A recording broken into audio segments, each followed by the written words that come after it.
Hello, my fellow wealth hackers. Welcome to the Truth About Real Estate Investing show. I hope you're enjoying your summer. With COVID under control for the majority of the population, our family took advantage by traveling up to the Muskoka region, the very popular cottage area in northern Ontario. We stayed 3 nights at Severn Lodge with some friends of ours with kids similar ages to our own kids. And as we're self-employed and have a bit more control of our schedule than some, we drove up the treacherous 400 highway after lunch on Monday. We were delayed as we weren't leaving home until my eldest daughter finished her Kumon math homework. The drive was uneventful and almost entirely traffic-free, the way I like it. For those who aren't familiar, the traffic to cottage country on the 400 highway is often congested, but not for those with flexibility of schedule. We arrived, checked in, got our room, kids got changed for the pool, and they hopped in the pool.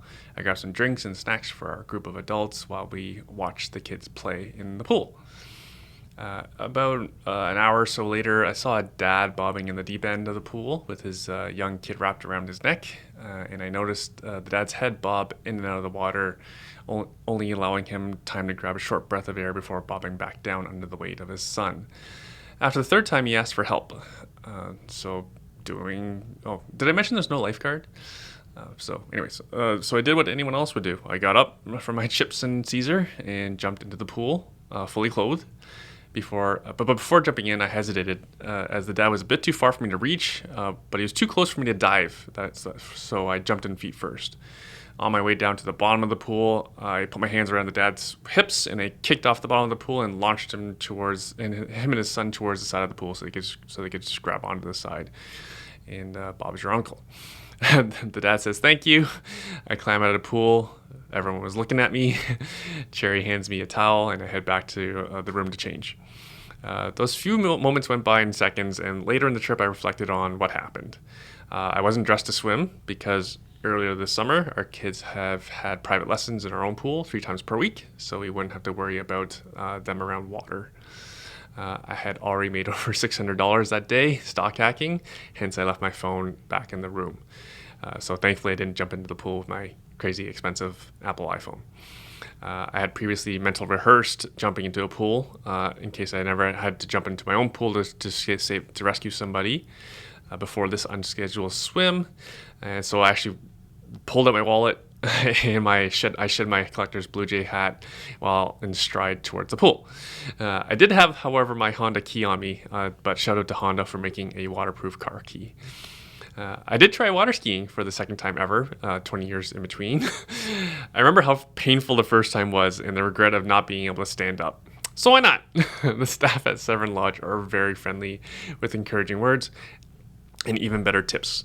My first 2 attempts, I was able to stand up for only a few seconds. The wipeouts are just as painful as I remembered. My third attempt went much better. I was up for at least 30 seconds, and I can see what an enjoyable experience water skiing can be before crashing while we were turning around. No one mentioned how to turn in all of this process. The rest of our friends canceled their turn of water skiing after seeing what I went through. So much for trying to inspire folks. Afterwards, when the adrenaline wore off, my left quad was just lit up. I thought I'd strained something, but I had a welt. I'm guessing actually when I crashed, I actually fell on the ski pretty hard, but it was totally worth it to be able to cross water skiing off the bucket list. We fully plan on returning next summer, and I want the kids to try water skiing or wakeboarding themselves, but we'll probably just get them private lessons so they can learn slowly and hopefully less painfully. Our vacation was well timed with the closing of our most recent duplex acquisition. It closed on Friday the week before. We paid mid $800,000 for our turnkey property in Hamilton, and I bought it off one of our clients. The basement is already tenanted, but the main floor recently left. But our leasing agent already signed someone for $2,300 plus hydro for our 3-bedroom main floor, which we are really happy with. Really happy with those rents. Those are actually pretty high rents for Hamilton. In other good news, I was able to cash flow over $2,000 in less than a week that week using just my phone while stock hacking, and that easily pays for the trip. If you are interested in learning how to invest in real estate like I do and my hundreds of other clients, do please sign up for one of our free training courses at www.investortraining.ca. Or if you want to see see a free demonstration on how I stock hack for cash flow, like I did to pay for the trip that we just had, go to www.stockhackeracademy.ca and register there. Of course, my past returns do not predict the future. For both, we will have a small number of seats in our offices available in Oakville to attend live and in person. Think about that, live and in person. Today's guest is Michael Raz, who happens to be both our real estate investor client and graduate of Stock Hacker Academy. Michael is successful in both having flipped a couple of houses, and he holds a couple of houses, both in Brantford and in the Niagara region. And he's a stock hacker that's cash flows $750 to $1,000 per month with only a $30,000 bank account. That's all par for the course for guests of this show.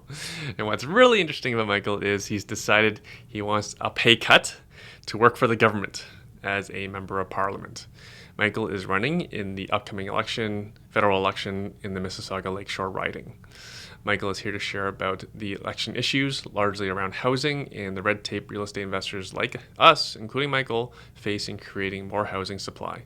He knows exactly our pains that we go through, and he's kindly stepping up to do something about it in Ottawa. Yes, Michael is running for a party some people do not agree with, but I agree with Michael on many issues. And if anyone listening is running for a different party, I'm all for having you on as a guest on this show to talk about the issues facing our listeners as parents, landlords, small business owners, Canadians. To follow Michael Raz, you can go to michaelraz.ca. On Twitter, he's twitter.com/Mike_Raz. And all the links you can find on Michael's website. Again, michaelraz.ca. I hope you enjoy the show.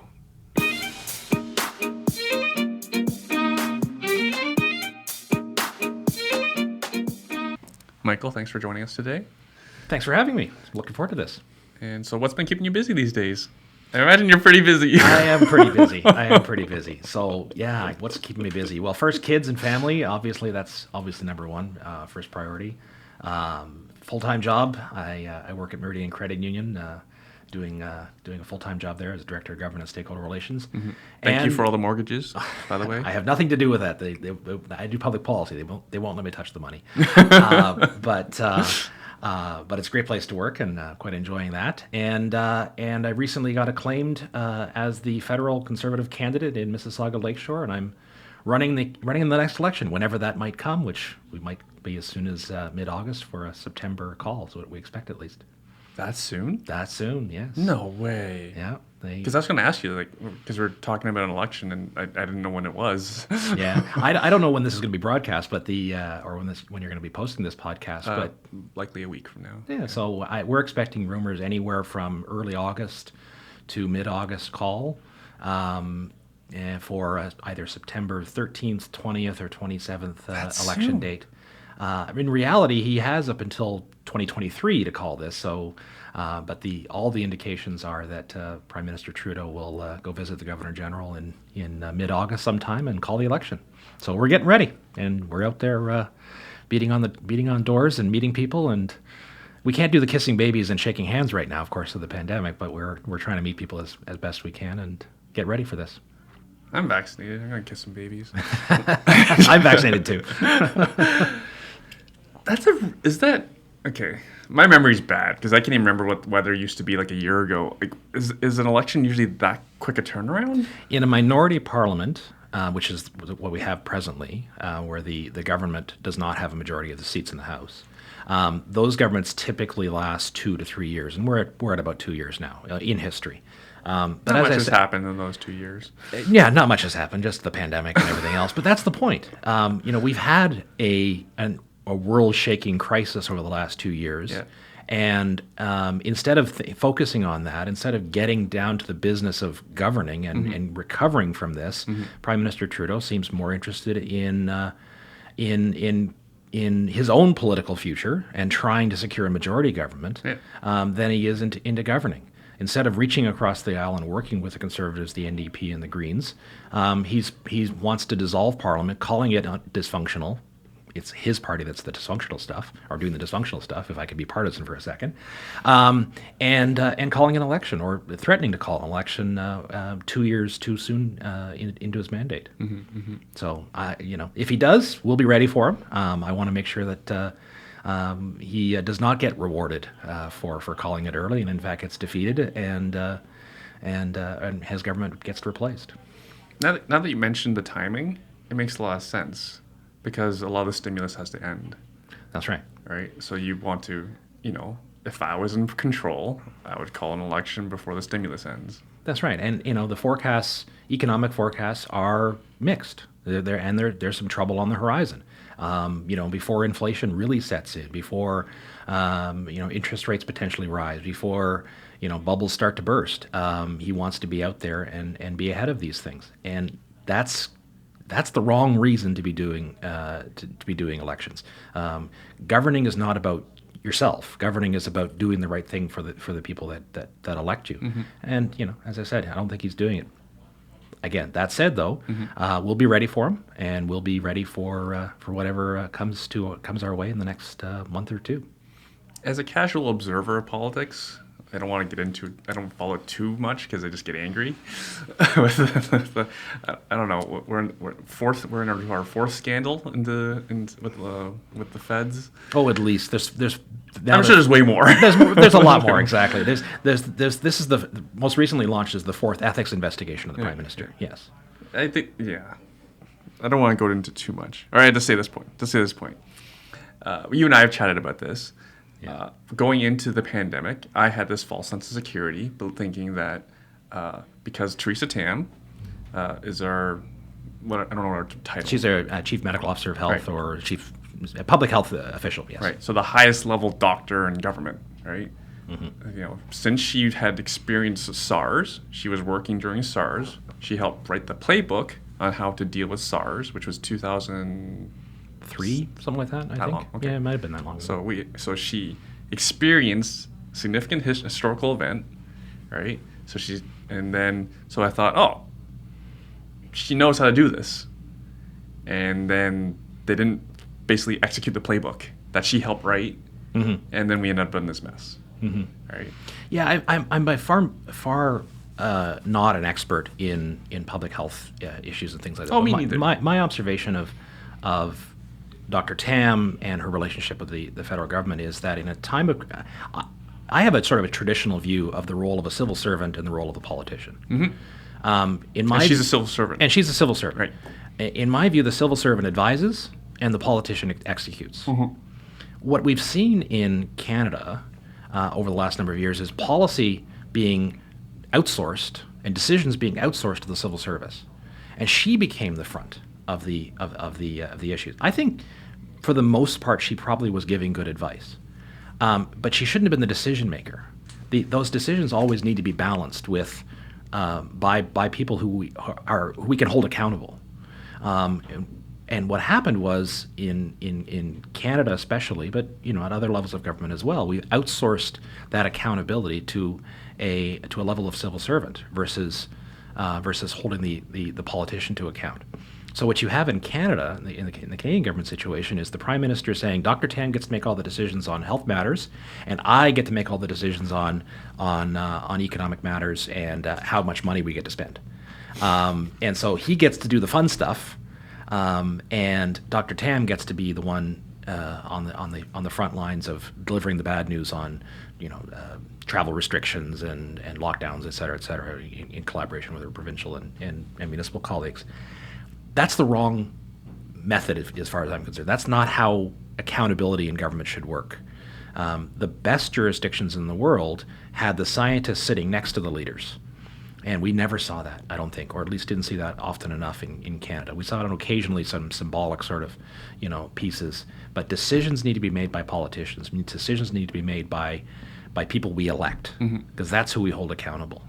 And too often we've been sort of outsourcing that. And that's one of the things that just drives me crazy about how the pandemic has been handled. And I think going forward, one of the key platforms items in our Evernote tool, the Conservative platform, is to make sure we're ready for the next one, whether that's a pandemic, a natural disaster, whatever the case may be. we spend too often you're replaying the last playbook, replaying the last set of problems rather than thinking ahead and planning and making sure we're ready for the next one. The fact that Canada didn't have sufficient PPE is a failure of both planning and imagination and execution. The fact that we were almost out of things like ventilators is an abrogation of responsibilities, and that's a real problem. We have to fix those pieces.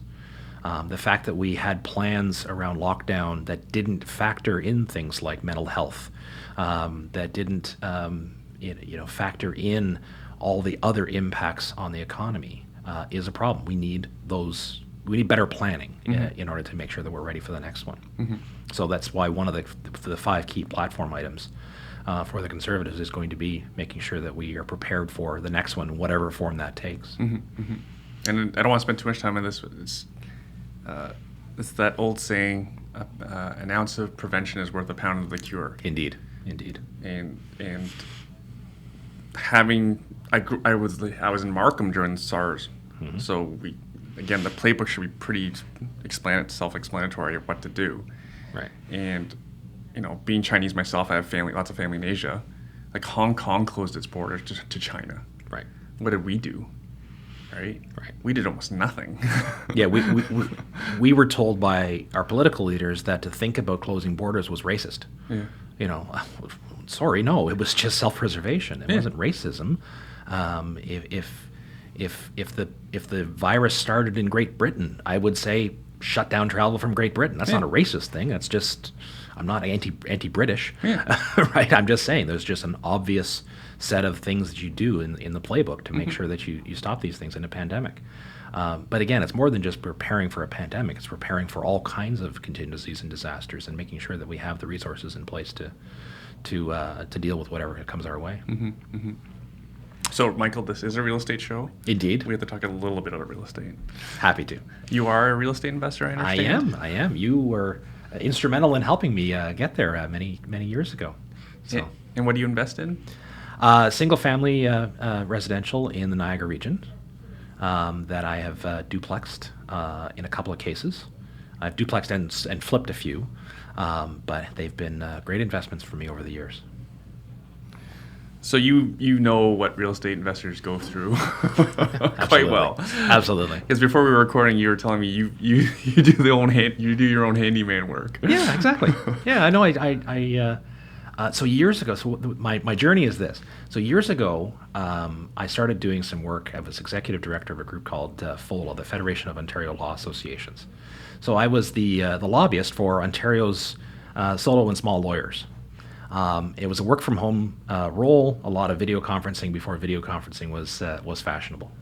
But it left me with some time, and I was working home alone kind of thing. So it left me some time.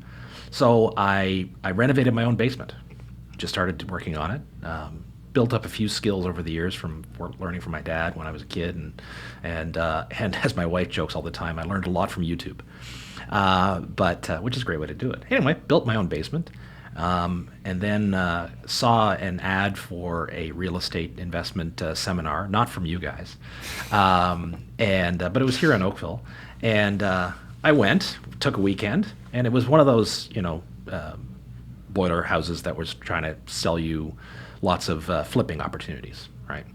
So, go meet the stars of the shows on HGTV on how to flip houses. Yeah. So I took the course, and I didn't buy the full thing, but I, picked up a few things, and some of it made just intuitive sense. You take an asset, improve the asset, and flip the asset, and you get a profit. I mean, that's just basic capitalism, and it's smart. And as I said, I had some skills and a little bit of capital, not a lot, but I had a few dollars. So bought a really cheap, inexpensive house in downtown Brantford, and hired student works painters to paint the outside, knocked a wall down on the inside, hired a contractor to do that part. Hired a contractor to rewire it, And then I learned how to drywall and paint and remove wallpaper for days on end.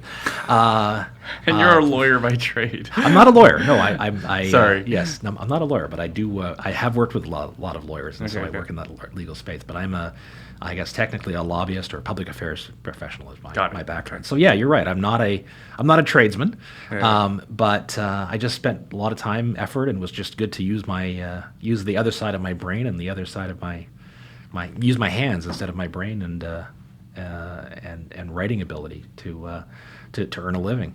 Anyway, did that flip in like 3 months, 2.5 months, something like that. Oh, you sold it. And sold it. Yeah, sold the house in Brantford. And then my neighbor, who was a contractor, my neighbor in Mississauga, where I live, is a contractor. He says, "You did what? You did that all by yourself?" I said, "Yeah." He says, "Well, next time do it with me." So the two of us went out and bought a house in Brantford. And this time I had a contractor. And instead of flipping it in 3 months, we did it in 6 because he's a perfectionist.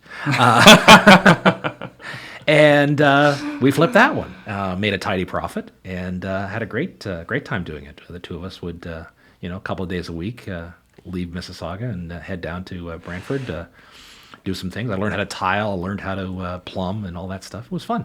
Do you remember the numbers on either of those projects? Oh, I think the first one in Brantford I bought for, I'm going to say 189.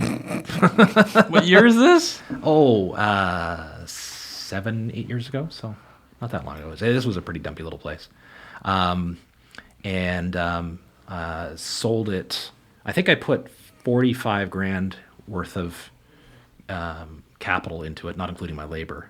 And my profit on it was something like 40 grand or something like that. So, it was a good experiment. And did well on that one. The second one, I'm trying to remember the numbers. It was in the 3s. I remember that much. Similar property area? Similar area, much bigger property. It was, now that I look back on it, I go, geez, I should have built the garden suite in that one. But it had tons of land. But we did a fairly quick flip on it.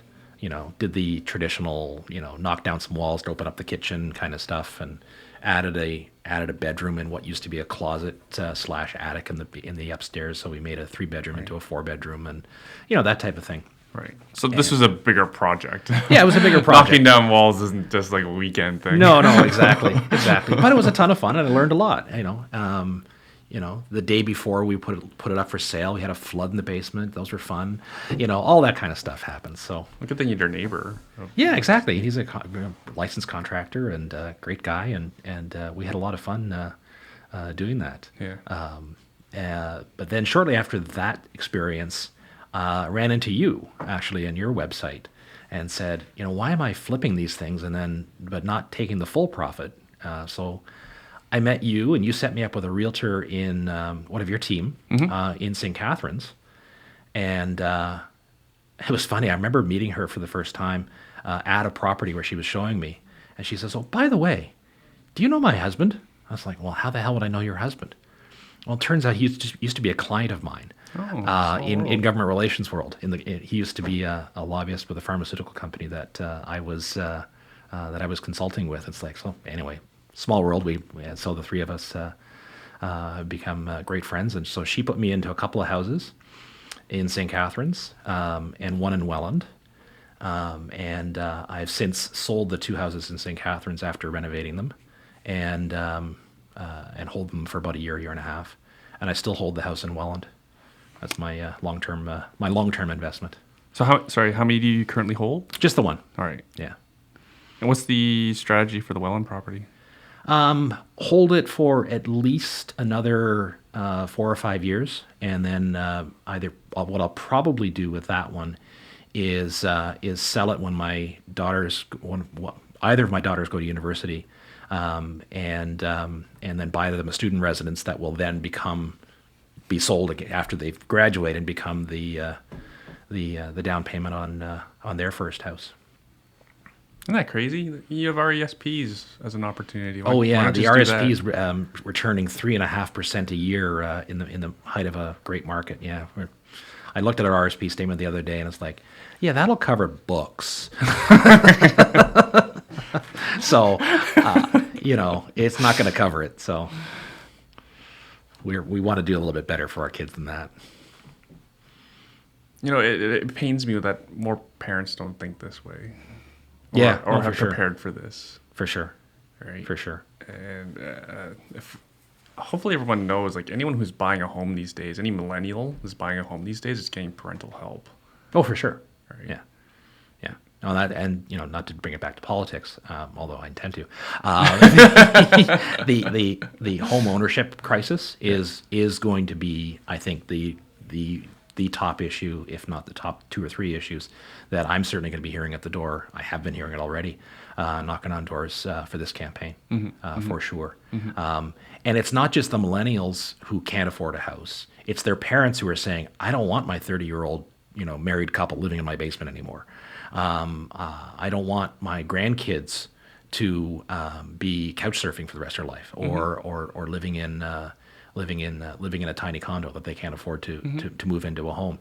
The Canadian dream of a home that they own is increasingly coming out of reach of people, and so so for my kids, I recognize this, and so I'm going to make sure that we set them up not only to have the money that they need in order to go to university. I've got at least one daughter whose ambition is to become a doctor, so it's going to cost me a pretty penny, but I'm happy to pay every last dime of that, even if it makes me a little bit poorer along the way, in order to make sure that they're there. But I want to also leave them enough of an asset, when they leave school, that they're not paying debt, that they're actually owning something. And that's the objective, and that's the goal. So there's some folks out there who think we're bad people for being landlords. So hopefully you're in a position of leadership. Like, what are we bad people for being landlords? Not at all. You're providing a great service. You're providing a service that people need. You're investing capital and deserve a return on that capital, in providing a great service to people. I look at the property that we have that my wife and I own in Welland. Right now it's a duplexed house, but the couple that are in there have both halves of the duplex, that up down duplex. They're a young couple that struggled earlier in life, had some issues, some addictions issues and things like that. Great people, great couple. That they're raising 3 kids now. They've got a house. They've got a place that they can afford. They maintain it themselves. They do most of the work. We joked earlier that I do some of the contracting on things. It's usually with my tenant. He actually comes and helps me if something breaks and we have to repair it. That's not common. That's not common at all. But they're great people. And the deal that I have, or the offer that I've made to them, is that when I'm ready to sell, I wanted to sell it to them. And I want to do I don't know, whether it's a vendor take-back mortgage or a down payment assistance or something like that. I would love nothing more than to sell the house. I'll make a little profit, but help them get into their first home.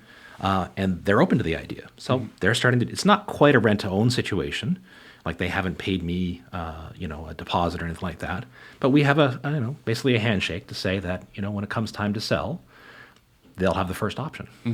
So sorry, you might not get the real estate commission on that one, Erwin, but I'll survive. You'll be fine. I will survive. But that's the type of thing. I think there are bad landlords. There's plenty of news stories about them. But the vast majority of people that I know that are in the business of providing rental accommodations, they're good people who want to provide a good product, a safe product, and they're helping people out. Oh, if you need help with the paperwork, just let us know. I will. Thank you. Like, you're our client. Thank you. I don't even know what the term is, but I think much more bigger than just my pocketbook. Oh, for sure, right? For sure. But it's that. I mean, what I just mentioned there. That type of down payment assistance, or shared equity appreciation mortgages, all those types of innovations. That's where we're going to find the solution to the affordable housing crisis in Canada. And we need more of that type of thing. In my day job with Meridian, just yesterday I was speaking with the CEO of Habitat for Humanity, GTA, talking about, on a grander scale, 1,000 units at a time scale, Can we do that type of shared appreciation, down payment assistance, those types of arrangements? So I'm doing it a onesie twosie here in St. Catharines or Welland, but could we do that 1,000, 10,000 units in Toronto or anywhere else in the GTA to build houses and build homes? And I think great opportunity exists to do that, where there's an opportunity for investors, pension funds, REITs, individuals, wealthy individuals, to provide down payment assistance to help people get their mortgage payments down to something affordable so that they can start to own. So I think there's just a tremendous opportunity in that space. Did you listen to my episode with Daniel Dubois about Life at Key? We can talk about that afterwards. Yeah, no, I've listened to that one. I'll make sure I look it up. I listen to most of your podcasts. You're on my regular playlist. Walking my dog on a Sunday morning. So let's chat about it later. Maybe Sure. Maybe I'll introduce you if you think it's interesting. Yeah, please. So your duplex, for example, like on a small scale, I think that's fixing the problem. It's something that individuals can do to help fix the housing supply issue. Absolutely. Right? You turned one house, a single family home, into two. That's right. You've doubled the housing supply for that piece of land. That's right. So I had a property in St. Catharines, which I've since sold, but I bought it for round numbers. I think it was $375. I put $50,000, and I worked with your colleague, your friend Andy. We made an exceptionally safe basement apartment suite, two bedroom suite. So all the building code. To building code and then some. There's more fireproof caulking in this thing than you could ever shake a stick at. I mean, we had the fire inspector come in a dozen times, and the city inspector. City inspector. So it's inspected for safety. Absolutely. The very first tenant in the place was the daughter of a fire inspector from a neighboring municipality. He came in and looked around and said, "Yeah, this place is safe. I'll move my daughter in." That was the first tenant. That's a testament. Anyway, great place. Made affordable housing for two families. Well, in one of my first tenants was actually three friends that lived upstairs, and then a single mom and son living in the basement apartment. But a great place. I did that for $50,000 in capital, $60,000 in capital. Yesterday, or 2 days ago, the Prime Minister was in Brampton announcing a $120 million investment to build special purpose-built rental in Brampton for 300 families. That's $400,000 a unit. And it was a loan that they gave to the service provider in Brampton to build 300 homes. You're shaking your head. I'll make it worse. You know what? So with great fanfare, the Prime Minister comes to Brampton and says, "I am solving the affordable housing crisis in Brampton." These are houses they're building? It's in a 26-story apartment building. You just buy an apartment building for less Precisely. money. Precisely. So they're building this apartment building for And it won't go over budget. Yeah. $120 million, $400,000 a unit. I built my unit for $60,000 and provided that family. So go find 300 investors in the iWin network. It won't be hard. It won't be hard, and give them $50,000 instead of $400,000. But anyway, Don't even have to give us any money. Just remove our red tape. Precisely. So I'll make it even worse. I'll make the rest of your hair get pulled out. You know what the affordable housing wait list in Peel region is right now? I don't even want to guess. 22,000 families. So the Prime Minister, with great fanfare, comes in and says, "I'm solving the affordable housing crisis in Peel region." He solved 1% of the problem with a $120 million investment. I don't begrudge the investment. We need it. We need a lot more of that. He needs to do a lot more of that. But don't claim that you've solved the problem when you've solved less than 1% of the problem. We need much more. We need many more creative solutions. We need to unleash investors like you and me to do dozens more, hundreds more, thousands more basement conversions, duplexes, triplexes, garden suites, et cetera, et cetera. Because I'd garden suite all my properties tomorrow if they could just remove some of my red tape. Right. And I'll do it all the code. Of course. Right. It'll all be inspected by fire and building inspector, city That's right. inspector. Yeah, that's right. Right. You know, your insurance premiums is a very good incentive to do it right. Oh, yeah. Right? Just the liability. And the My liabilities, Lord. and just good conscience. You know, Yeah. I want to do these things and do them well and do them properly because it's the right thing to do. But it's also the best way to get a good return. It is, yeah, because just simple math, my garden suite would increase my cash flow by $1,000 a month. Sure. And I'd create, again, housing of 400. I can build a garden suite for less than 400,000. Yeah. And it will be done way faster than this. Yeah. And it will be on land, which people want. Yeah, the move-in date for this property is that the Prime Minister announced the other day is what, 2024? I'm guessing 2025. But to build a 26-story building, yeah, it's not going to be built in a year and a half. And it's going to have budget overruns. Well, yeah, likely. Likely. How could it not be like 20% over budget? How could it not be more than that? That's right. Most likely. So there's the example. I mean, there's private industry that will do this. Well, to be fair, in this case, it's the government's providing funding to a construction company or to a contractor to build this. But it's financing that's provided by the federal government, $120 million of financing. But again, I don't even need financing. Just come talk to Meridian. Or come talk to the bank. Come talk to anybody. I don't need any government assistance. That's right. That's right. And so there's plenty of capital out there. You don't necessarily have to have the government do the investments. This is my point on so many different things. Again, not to get partisan about it, but it is kind of my job. No. You're trying to solve the problem. That's right. The government's solution to every problem is the government will solve the problem. The liberal government's solution to every problem is the government will solve the problem. Whether it be childcare. Oh, we'll create a government-run, government-mandated program. Well, what about all the other alternatives that are out there? Mm-hmm. Why am I subsidizing millionaires to get $10 daycare?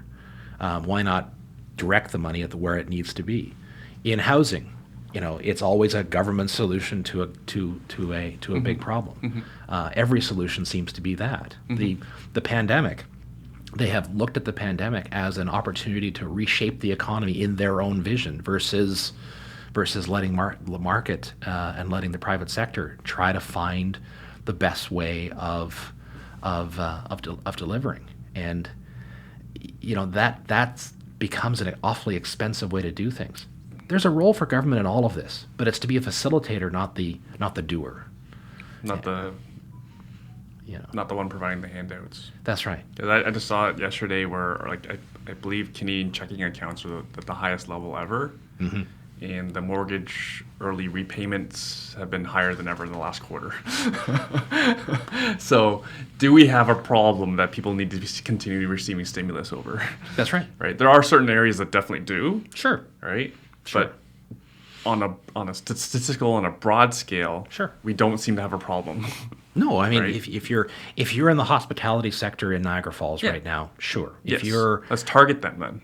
Exactly. If you're an actor at the Shaw Festival and you've played in front of audiences of 20 at maximum for the last month and nothing for the previous year, let's target them. Yes. Let's help them out. Yes.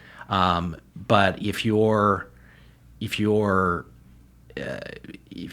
subsidizing the hospitality worker in Mississauga, in Port Credit, where I live, where the restaurants are desperate for people, that's a problem. Yep. You're causing a labor imbalance. So help people get back to work, mm-hmm. but don't keep them on the government dime forever. We need to find that right balance, but it requires some leadership and it requires some innovation. Mm-hmm. It requires some hard work, mm-hmm. rather than photo ops at $120 million Brampton apartment buildings. You said forever as tongue-in-cheek, right? Is UBI going to come up? Universal Basic Income going to come up? I think it'll come up. It's some of it'll come up as an issue. The conservative position, I don't think is. I don't see it coming. We're not going to be promoting that. I think there are better ways to be more targeted. Yeah, exactly. Make it targeted at least. Right, and provide assistance of that. I think that we do need to. I haven't seen the full conservative platform yet. I'm certainly inputting into it, but so I don't want to speak out of turn. But I certainly think that we do need to look at things like employment insurance and making sure that it works. I mean, the reason that we have CERB and the wage subsidy is because the employment insurance system is broken. Right, it's right now being subsidized by tax dollars rather than rather than being a self-insured insurance system as it was originally designed. It's broken. It needs a complete overhaul. So but that takes hard work. I don't know what the right solutions are, but we got to work at it. Yeah, this is all hard. None of this is No, easy. no. Not like I'm not saying any of this is easy. No, exactly. Because you've listened to the show, you've heard us talk about gold and Bitcoin and as a hedge against currency devaluation because of all the stimulus that's going on, and don't know when the end of that will be, and then the fix to that is not easy at all. No. Which actually brings us back to why we're investors in hard Right. assets. Do you do any gold or Bitcoin? No. I've started to do. I've taken your stock hacking course, and I'm dabbling a little bit. I do some of the Lee trades, as you call them, and they've done well for me. But I just Well, haven't that's an understatement. They've done very well for me. Yes. Can you share? So you took our Stock Hacker Advanced course. Stock Hacker Beginner course with Lee Lowell. Yeah, that's right, the beginner course, and I just haven't had the time to sort of devote to it as much as I can. You seem to be doing okay. But sort of, I get the emails from Lee every couple of days saying try this, and so I try it. I seem to be doing okay. So I have about 30,000 or so in a trading account. I'm just dabbling, and I haven't tracked it in a couple of months in terms of as I should. I recognize. Don't tell Cherry, but I think it's returning $750 to $1,000 a month or something like that in cash back, and so it's doing fine. How much real estate would you need to cash flow that much? Oh God, a hell of a lot more than I have now. Yes, for sure. But I look at the real estate as a long-term play. I see as that's more pension, and this is cash flow, and this is to help pay the bills on a month-to-month basis. That's why I love them. Like, to me, it's a compliment. Yes. And I always find a mistake when people say it's what, like we were talking before we're recording. People are so black and white on things. Right. Why can't we use and? Yeah, that's right. Why can't I do all these things? That's right. Right. Like you have a job. It's not like you. Yeah. There's people like, oh, you shouldn't. Get rid of the job. Be a full-time investor. Whatever. Be an entrepreneur. It's not for everyone. That's right. Right. And then for me, like my own investing, I don't cash flow that much with my real estate. No. Even with these great mortgages I get, some of them are with Meridian. My next mortgage is with Home Trust because we're a little up there on the number of properties. Right. We're gonna negative cash flow on these properties. Yeah. Even though they're duplexes, that's just right. reality things. Because my thing is,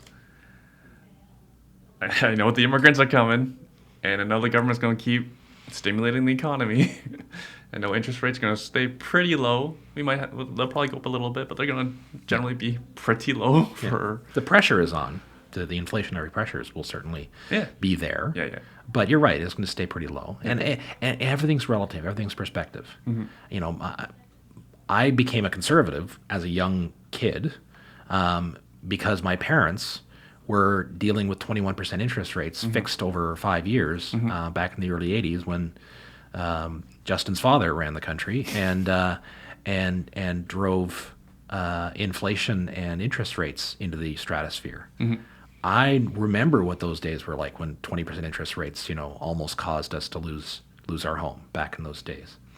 We're a long way from 20% interest rates, but we can expect, I think, interest rates to start to creep up. You're right. There's the pressure will be to maintain low interest rates, I think.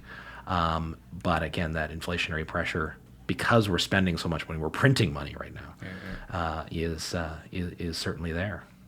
Any guesses on what the tax changes are going to be proposed by? Actually, they're probably not going to say much. They probably won't say much until after if they win. You mean in the conservative platform? No. Well, I mean. No, there has to be more taxes. You're right. I think that the Liberals will not say much during the campaign. Yeah, but they won't say much during the campaign. But they're within the Liberal caucus. Nathaniel Erskine Smith, who's a backbench MP from Toronto, commissioned a study on creating a wealth tax. Yeah, I read about it. He wanted to, and his estimates are that they would generate $60 billion by going after the wealthiest Canadians. Not recognizing that the wealthiest Canadians will take their capital and park it elsewhere. They won't be investing in single-family duplexes, right? They won't be investing in purpose-built rentals. They're going to take their money elsewhere. So yeah, we can get a short-term hit on these things. So, you know, Chrystia Freeland and Justin Trudeau have said, no, that's not on our agenda, but it is. You know, they've Well, they're not going to talk about it now. we're not going to talk about it now. CMHC commissioned a study last year on home equity tax. And the Liberal government sort of saw the opposition, saw the fact that the Conservatives were opposed to that, and others, and said, well, you know, we're not going to talk about that. You give the Liberals a majority, give them 4 years to run that type of thing, they will bring that in for sure. For investors, absolutely. Yeah, absolutely. It's easy to target us. Absolutely. Right? I think it's a really easy sell. And what's that going to result in? It's going to result in a whole lot of investors like your clients and people like me saying, it's not worth it. Yeah, we'll exit. We'll exit, and we won't be building those, you know, very safe, excellent, affordable duplex basement apartments in St. Catharines. You know, and so that's going to exacerbate the housing shortage, exacerbating the housing prices, and the negative consequences will be there. But the Liberal government will have more money to spend on solving the problems. I mean, it's the circular logic here that that is lost. It's complicated though as well, because even if you do tax people, like, it's not like they're liquid. It's not like they have that kind of cash to pay the wealth tax. That's right. They'd have to exit something. Right. So they have to cut back on their investments. That's right. In order to pay a tax. Yeah. Versus, you know, this goes back to when I was reading Rich Dad Poor Dad. Like, I'm all for paying what I'm legally supposed to be paying. Of course. But I would rather keep my wealth and donate it to an efficient charity. That's right. Than giving it to government. Yeah, absolutely. I agree. 100%. Because, like, my experience is our charity is extremely efficient. That's right. I don't have to, you know, I don't have staff that I pay salaries to or have pension, nothing like that. It's, you know, we can't afford that. We'd go bankrupt as a charity if we had to pay salaries and stuff. So again, my opinion is my money is more efficient with an efficient charity than it is to pay taxes. That's right. Sorry. No, I agree 100%. I'm on the board of a charity here in Oakville that we counsel abused children. We get government funding, but we operate as a charity, and we receive a good amount of money from the community. And all the volunteer board, you know, on our board include lawyers and accountants and people like myself who don't have any of those skills. But we bring a private sector lens to it. And I'll tell you, we ask hard questions over every last expenditure that comes through the board. Right. Versus, you know, the in the middle of the pandemic, our executive director calls the board and says, "We just received a $50,000 check. We have no idea why, but it just came from the government because they felt we needed it." It's like, okay, well we'll use it and we'll spend it efficiently, but when you don't even ask for it and they just send checks, again, it was, you know, well used, and we'll deliver good services from that. But where's the accountability in that? Yeah, someone has to pay for that. That's right. Well, it's you and I are paying for that. Well, it's going to print it. Yeah.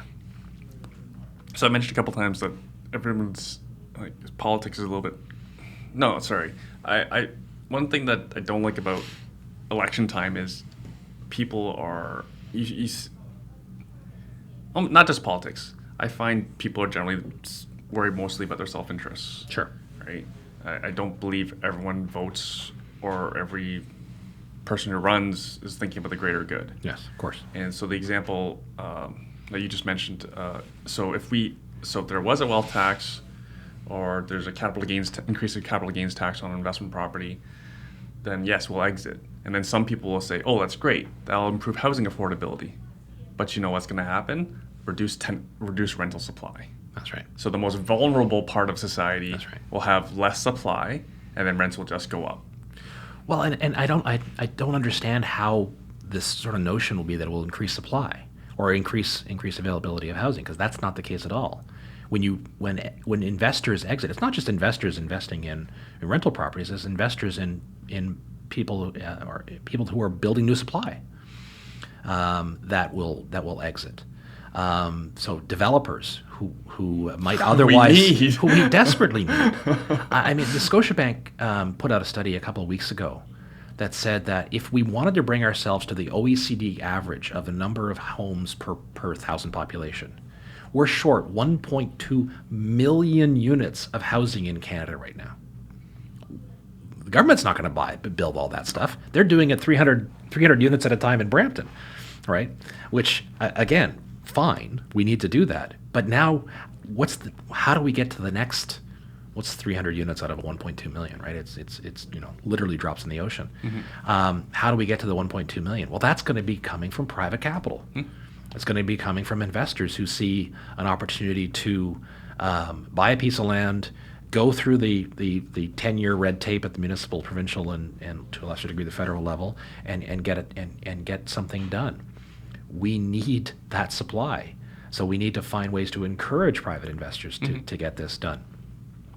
And again, not to get too partisan on it, but the Liberal government has consistently, Trudeau's government has consistently slammed small business and private investors. The tax changes that a number of years ago they brought in, with Morneau, that Morneau brought in, and called private small business as tax cheats, or including doctors, including your dentists, et cetera, et cetera. Well, those are the investors who are putting their money into residential real estate, for example. Most recently, the federal Parliament passed a bill introduced by a Conservative member, but supported by members of the Liberal caucus, that would have provided a tax break for the transfer of intergenerational small business. So a family farm or a small business, transfer those from one generation to the other. The Minister of Finance, Chrystia Freeland, and her department said, well, we didn't pass the bill. It wasn't a government bill, so we're just going to ignore it. No, that's not how Parliament works. Parliament passed the bill. It passed the Senate. It passed with Liberal support. But the Cabinet decided, Trudeau and Chrystia Freeland said they didn't like the bill, so they quashed it. The Parliament reconvened, or the Finance Committee reconvened a few weeks ago and forced it through, and reluctantly, the Liberal government has said, we will now implement this particular tax measure. If the Liberals get a majority government again, you can guarantee that they will ram through opposition to this and stop that. Yet another example of a small tax break for a family business as being quashed by a government that has no respect for the family for family business like that, which I just find abhorrent.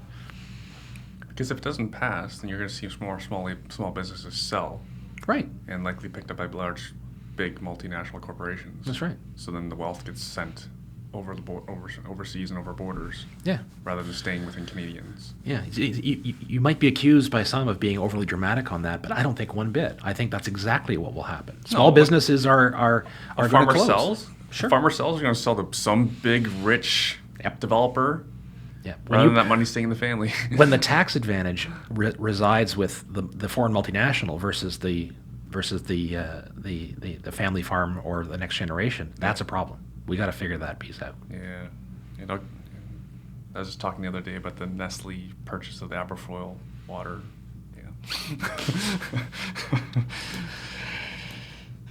We don't have any Nestle products in my home. No comment. Yeah, no comment. No comment. That's why you don't follow this stuff that closely, because it just gets me angry. Well, I got angry, and that's why I decided to run. That's why I'm doing it. And I love that, because that's something I learned from Tim Ferriss, was because I always whenever I intake information, you have to make the decision. You do something about it, or you don't do something about it. So I've had guests on this show like angry about whatever. Like, okay, what are you going to do about it? And a lot of mostly people who don't listen to the show is, how's this getting crazy expensive? I don't make enough money, blah, blah, blah. I'm like, well, why don't you buy an investment property, right? You need to do something about it. Landlords are terrible people. Like, well, why don't you become a landlord and do it the way that you want to do it? That's right. Right? That's right. And so here, you are actually stepping up to do something about it. Yep. You don't need to do this, no, do you? Goodness, no, for sure. It's not like the money's like fantastic and... No, this will be a pay cut. This this is going to be a pay cut. And by the way, if I win, my lifestyle moves from frankly, for the last 15 months working from home, and my commute has been from my bedroom to my office in my slippers. Right, it's been fantastic. And you're an executive at a significant right, exactly. corporation. Doing well. I got it's good bonuses every year or most years. You get to see your family every day. Exactly. My wife and kids are just down the hall, right, and I get to experience life as a softball dad, as a soccer dad, and really get to enjoy that. Going forward, at least 6 months a year, I'm going to be spending 3 or 4 nights in Ottawa, or anywhere else in the country traveling. I mean, it's a perk and it's a downside. One of the perks of the job is that you do get to travel the country. You get to see this great country we have. The downside is that you're spending a hell of a lot of time on an airplane or a train or in a car, and it's a grind and it's tough work. But I'm excited by that opportunity to see what I can bring to the table and give it a shot. I have no intentions of being in politics for life or for the rest of my life, but I just reached that age and stage in my life where I had to realize that it's now or never. If I'm going to contribute, if I'm going to be someone that does contribute to the solution in any way that I can, so small or large, it's time for me to step up. So this is more about service. Yeah. Can you I don't even know, what is the financial compensation for the job?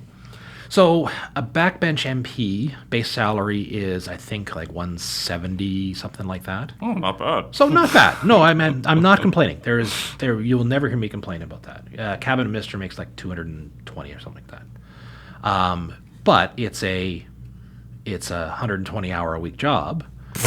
Right? It's so on an hourly basis, if you want to sort of factor it that way, it's a lot of hard work. It's listening to constituents, who have problems, calling to scream at you all hours. I think I mentioned this to you before. My wife is a city councilor in Mississauga, so she's living this lifestyle now too, just at a more local level.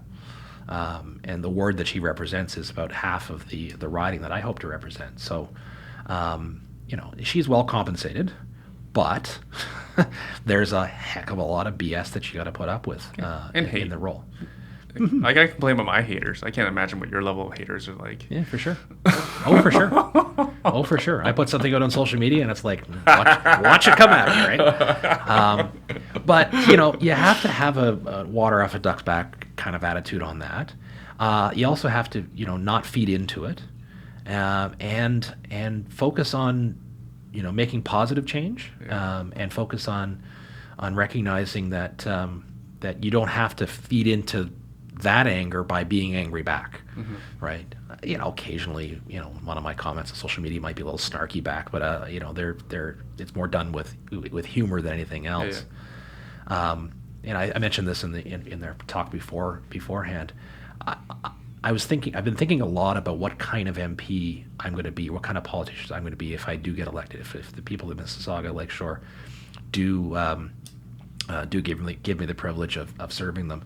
And I think one of the things that I'm going to make it as an absolute promise right off the bat is that every week I'm going to make the point of at least once a week going and have breakfast with somebody in one of the opposition parties. Sit down, listen to them, and hopefully they listen to me as well. Build those relationships, because I recognize that, I'm a partisan conservative. I'm going to have my viewpoints and my perspectives on how to solve the problems of the world, but I recognize I might not have all the answers. So let's go find some opposition members who share the same desire to provide some solutions. Let me see if I can't glean some good ideas from them, and I hope they'll glean some good ideas from me. Because right now, what you get is in Ottawa is you're wrong, you're wrong, you're wrong, back and forth, rather than saying, there's an idea, there's a nugget of an idea there. Let's figure out a way to sort of incorporate that into my nugget of a good idea to make a gold nugget of a good idea. We need to do more of that. Right. And that's at a personal level what I pledge to bring to the table. So hopefully you'll hold me to account on that in 4 years' time. And that has to happen because, before we're recording, we always make team-based decisions all the time. Right. It's just you get typically better solutions. And I'm, like I mentioned on the show, I'm completely open to opposing ideas. Sure. right? I've had Andrew Hines on this show who's not for Bitcoin, right? For example, right? I'm totally cool with that. Sure. Right? I know lots of people have differing views on religion, vaccine. We were talking about I used to live in Burlington, and a liberal gentleman, I couldn't believe it. He was running for Liberal MPP, and he was saying that why do we have both a Catholic school board and a public school board? Why is the funding that way, right?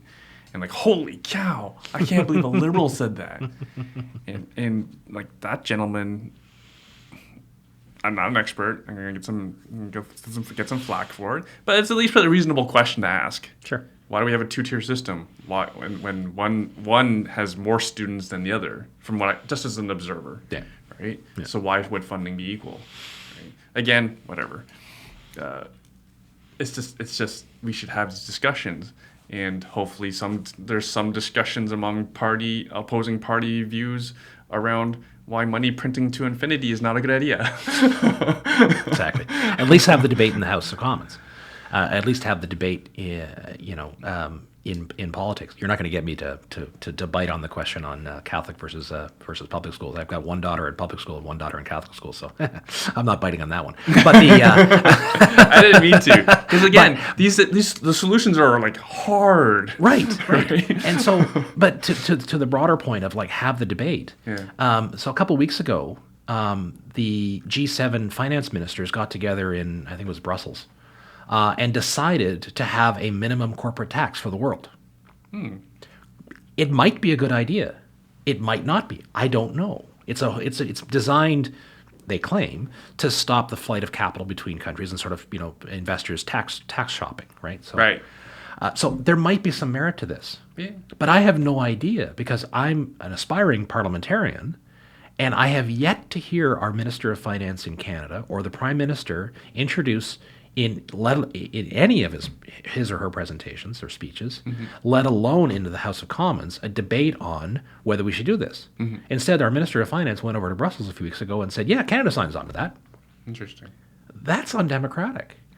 Like, that's the type of thing that I want to make sure we have a proper parliamentary debate on. Again, I don't even know whether it's a good idea or not, because I haven't seen the debate. I have a pretty decent sense. My suspicion is that I'm going to be probably against an idea where a bunch of nameless, faceless global bureaucrats get to decide tax rates. I'm probably going to be against that, but at least want to have the debate. And that's what really concerns me. I don't see that open debate because, we're not having that kind of dialogue. We seem to be afraid of having a dialogue about big issues like that, which is that's wrong. It's a good discussion to have because Canada is generally not tax friendly. That's why we've lost. We don't have many companies that are growing here. That's right. That's right. The flight of capital is a big problem. We cannot attract foreign investment, foreign direct investment into this country, except in the real estate market. Oddly enough, it's a great place for people to hide their ill-begotten gains, right? And drive up our housing prices. But we are not attracting investment in new companies. We're not attracting Amazon's new headquarters. We're because of the tax issues. Yeah, and developers don't even really like being here. They're only here because the demand is here. No. Like, we make them jump through hoops. So we mentioned Andy Tran, for example. He shared with me, I don't know where he got it from, but he's usually a pretty good source of information. I believe among the G10, is that even a term, G10? Usually referred as a G7 or G8, but I mean, if you include enough countries, it becomes 10. I think he wanted to include more countries to make the point that it is the hardest to get a building permit in Canada among the 10 largest economies or whatever his scale was. Yeah. The C.D. Howe Institute did a study recently that said that the average cost of regulation to build a new home in Canada is $229,000. So before you drive a nail into a 2x4, your cost to build a new home in Canada is $229,000. Plus HST. Yeah. And we're worried about housing affordability, but we tax that too. Yeah, exactly. Yeah, that's right. That's right. I'm sorry. Michael, what can we do to help? Good question. I would encourage your listeners and your viewers of your podcast educate themselves on the coming election. Get engaged, get involved. come out and volunteer for your local, hopefully conservative candidate. This is my volunteering, by the way. Thank you. Appreciate it. You're fantastic. I appreciate your support. To all 18 listeners we got. I think you got a few more than 18. That's why I'm here.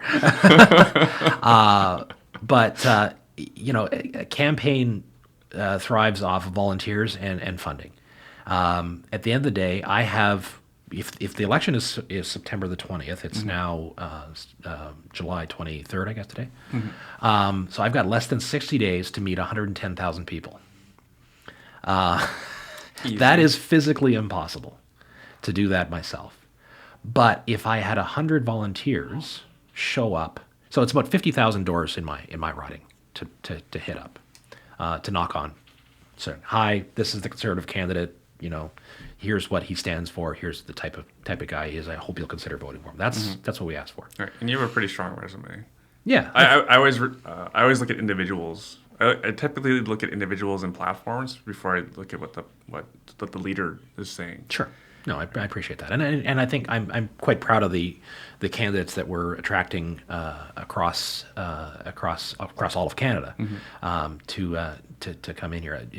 My friend James Nagoyan is running in Mississauga. Aaron Mills, successful businessman, Vietnamese heritage, really strong into the Vietnamese and Catholic communities within Mississauga, doing a fantastic job. He's knocking on a couple of hundred doors a day.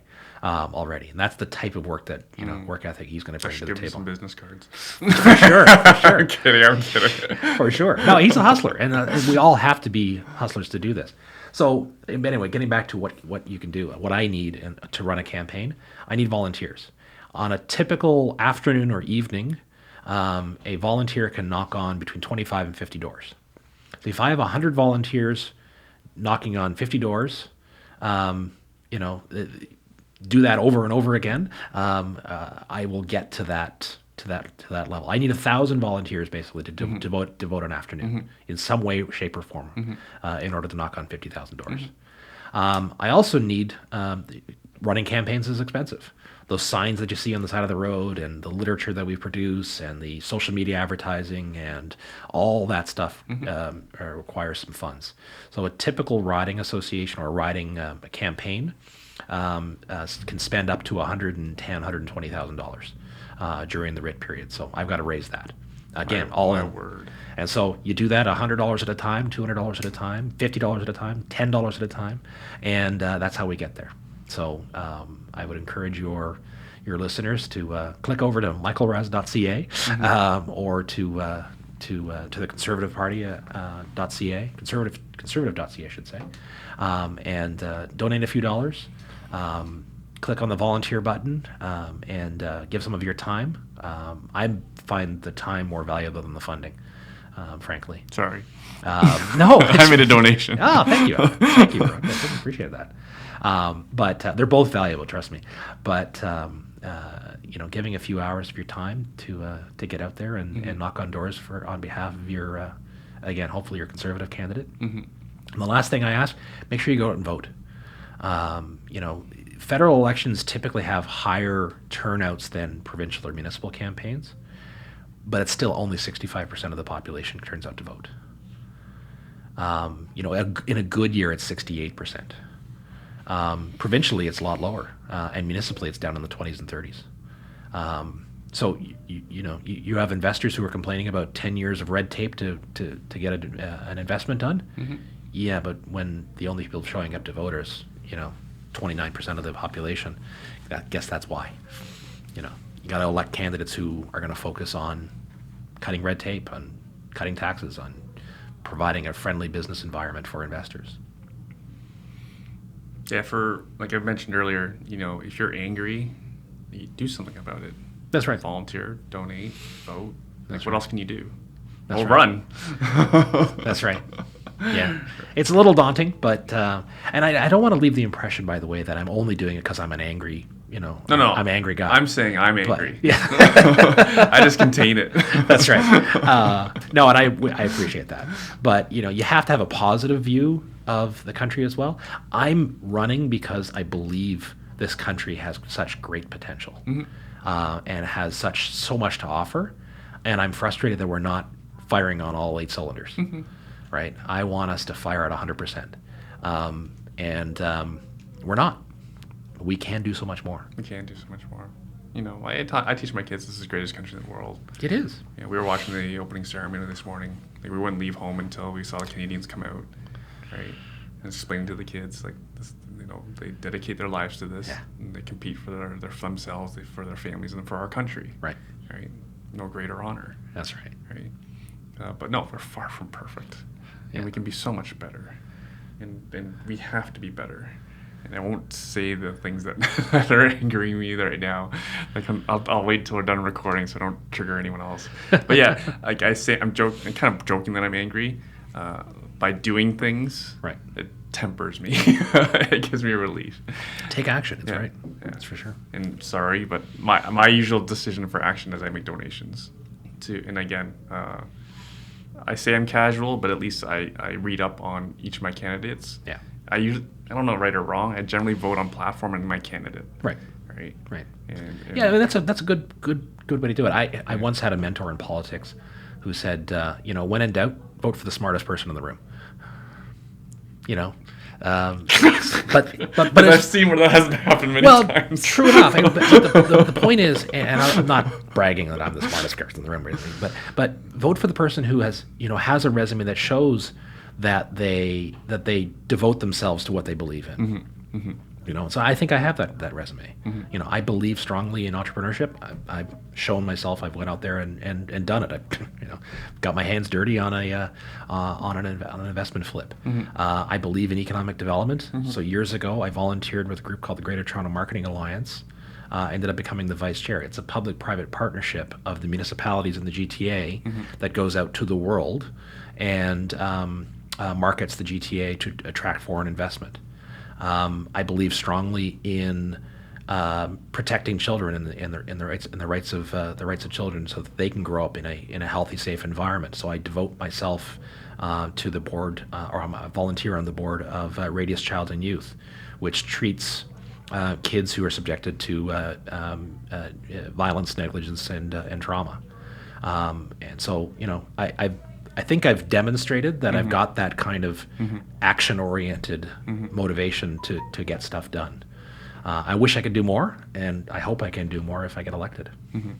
So hopefully people will dig into you before they start posting angry messages.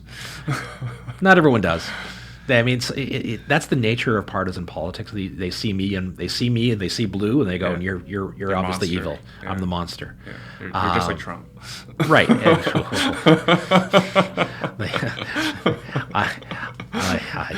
Not me. Donald Trump is he's just anyway. He's not a conservative. That's all I'll say. I think people get that lost as well, because if the Conservative Party of Canada ran in the States, you guys would be left of the Democrat Party. No, I don't. I doubt that. I don't think that. But I don't. I mean, it's hard to sort of peg us.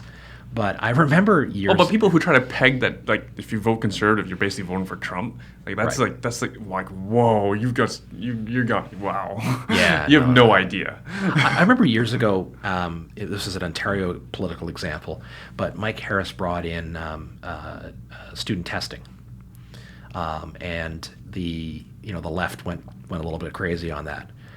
Saying that's just horrible. That's just you're trying to, I don't know what their concerns were necessarily, but they vilified Mike Harris for bringing in standardized student testing. You know where Mike Harris got the policy? Hillary Clinton's platform when she was the senator from New York. I mean, a good politician, a good leader takes the best ideas from wherever they are. It's not ideological. And so you got to sort of put the politics aside sometimes and get there. That said, you still have to have an anchor. And so my anchor is, the conservative beliefs, the fundamental beliefs in the market, in freedoms, in all those pieces. That's the why I'm a conservative. But it doesn't mean I agree with everything that my party does. No. But I will find effective ways to make my opposition known inside the four walls of caucus. And so, trying to drive those pieces rather than, screaming about it in social media or on podcasts. Right.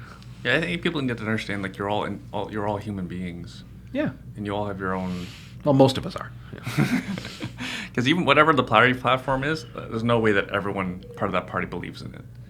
Or same, no different when someone votes for a certain party. There's no way they believe in everything that their party stands for. For sure. So we need to, like, stop, like, categorizing people. That's right. Like, we're all human beings, and we're all doing our best we can. That's right. Right.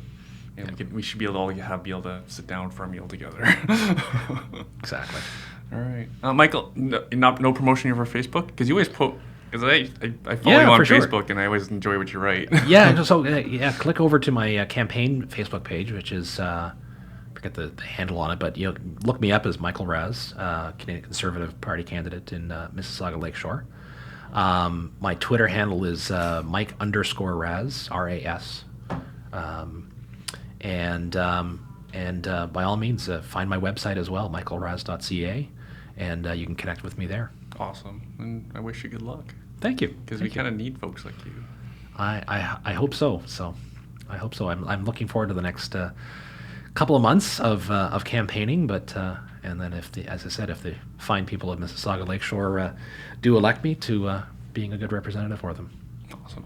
All right. Thank you. Thank you.